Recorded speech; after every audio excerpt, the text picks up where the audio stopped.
Hey everyone, my name is Aditya and I am back with my new video on questions you should have asked yourself. In this video, we will be talking about shyness. I was able to find some studies, but some of them are not relatable. They were not sufficient and this topic further requires more research. Here are some factors which seem to be related with shyness. First, relation of birth weight and shyness. In recent years, correlations between birth weight and shyness have been studied. Findings suggest that those born at low birth weights are more likely to be shy, risk aversive, and cautious compared to those born at normal birth weight. Second, relation with genes. Thalia Eli, professor of developmental behavioral genetics at King's College London, said that only 30% of shyness as a trait is genetically inherited, while the rest emerges as a response to the environment. Scientists believe that they have located genetic data supporting the hypothesis that shyness is at least partially genetic. However, there is also an evidence that suggests the environment in which a person is raised can also be responsible for their shyness. This includes child abuse, particularly emotional abuse such as ridicule. Shyness can originate after a person has experienced a physical anxiety reaction. At other times, shyness seems to develop first and then later cause physical symptoms of anxiety. Third, relation with immune.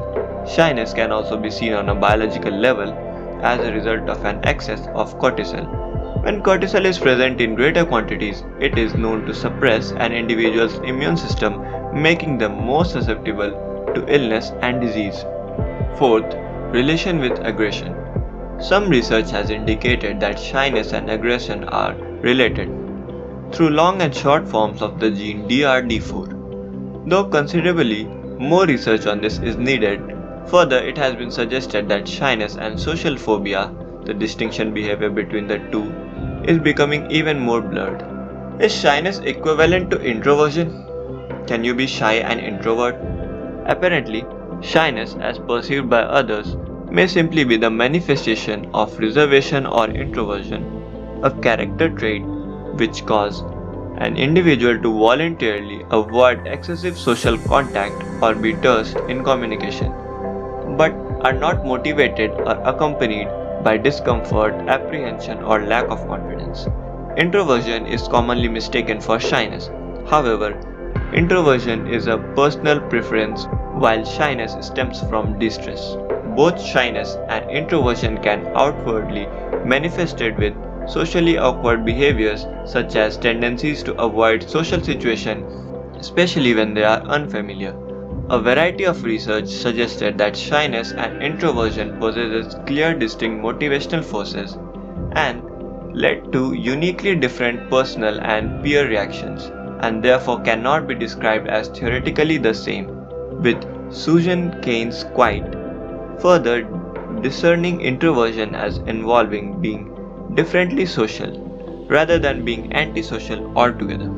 If shyness and intelligence have something in common, actually, no correlation exists between intelligence and shyness. Research indicates that shy children have a harder time expressing their knowledge in social situations. And because they do not engage actively in discussions, teachers assume them to be less intelligent.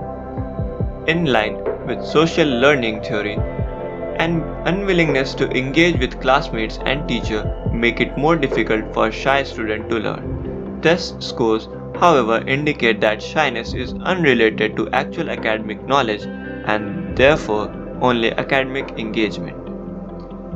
Are shy people achievers? Thomas Benton claims that because shy people have a tendency towards self-criticism, they are often high achievers, and not just in solitary activities like research and writing, perhaps even more than the drive towards independent achievements. Shy people often take too long to make connections with others. Many shy people are modest. If you are shy, then you are the last one to announce your accomplishment or let the world know what is amazing about you. You probably shrink from compliments or downplay your positive attributes. It can be harmful at some points too. If you are shy, or socially anxious, you probably tend to look before you leap. This trait can be helpful when it comes to make many life decisions. Thinking carefully and planning before taking action is important for many of life's hurdles, including planning for the unexpected, avoiding unnecessary risk, and setting long-term goals. Thank you for watching this video. Let me know in comments if you are shy or not. Subscribe to this channel for more awesome content.